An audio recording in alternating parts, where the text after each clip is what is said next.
Welcome. My name is Brian Hitt.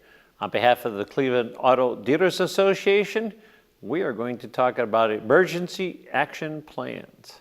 So folks, we're going to be talking about emergency action plans, and we're going to talk about, again, what is the plan, right, for your particular building, whether it's a fire or tornado, and what types of things you're going to have to do in reference to these types of emergencies. So what's the purpose of it? Obviously, the benefits of it, your safety, right? Making sure that you get to a location that is safe, and certainly very important as far as communication, right, on how we're going to handle this particular event or scenario regarding any kind of a fire or a tornado. So again, we talk about that action plan, right? Each one of your dealerships, there is a maps, and again, in your safe manual, we do have these particular plans. We have those locations that have been identified. So very important, where is that location? You need to find that location. Where are these maps? And that rally point or that location where you're going to be going to, really important to keep that in mind. Where is that? Other things we're going to talk about. Where is the Eyewash Station? Very important before you have battery acid in your eyes, right? Where is the first aid kit? Again, really important in case somebody's having some sort of an injury.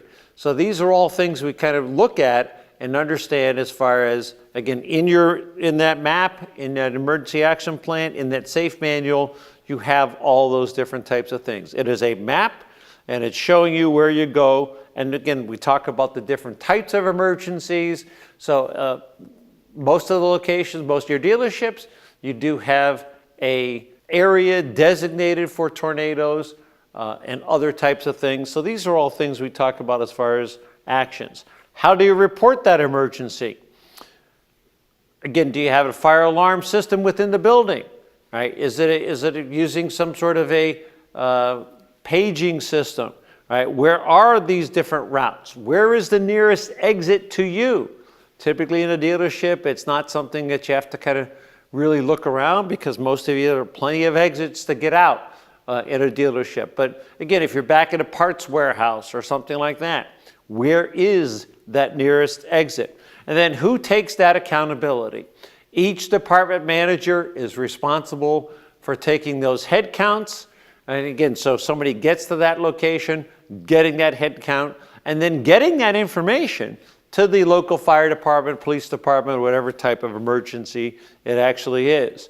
And if you have somebody that needs help in getting out of a particular office or something like that, again, somebody that might be disabled, what's the plan? What is the procedure for going about getting that person out of a building? Yes, folks, we do talk about this training, so everybody has to, this training is certainly part of it, but I encourage you, you got to go back to your dealership tomorrow or go to your dealership today and look that up, right? Where is these locations so that you know where to go? And then, what type of emergencies could we have? And again, we could have spills, we could have fires, we could have tornadoes. There are many different types of things out there related to different types of emergencies and different actions that you're going to take regarding that particular emergency. So as I mentioned to you, some of this general training, right? What are those notifications? Again, how do you locate other family members? Do you have equipment? Do you have spill kits? Do you have other types of things that might be used in the case of an emergency? And again, where are these shelter-in-place locations? Where are those evacuation? And then is there anything that you have to shut down? Is there any other equipment out there that would be required to shut down? Not typical for a dealership, but sometimes you do have some of those things. Just to recap, emergency action plans, right? What's the method? How do you communicate that particular emergency? Where are those exits? How do I get to those exits? And then we talk about, again, if there's anybody that needs help getting out of the building. This concludes the presentation of this particular module. Thank you very much for your attention and your participation, and please follow the instructions on the next slide.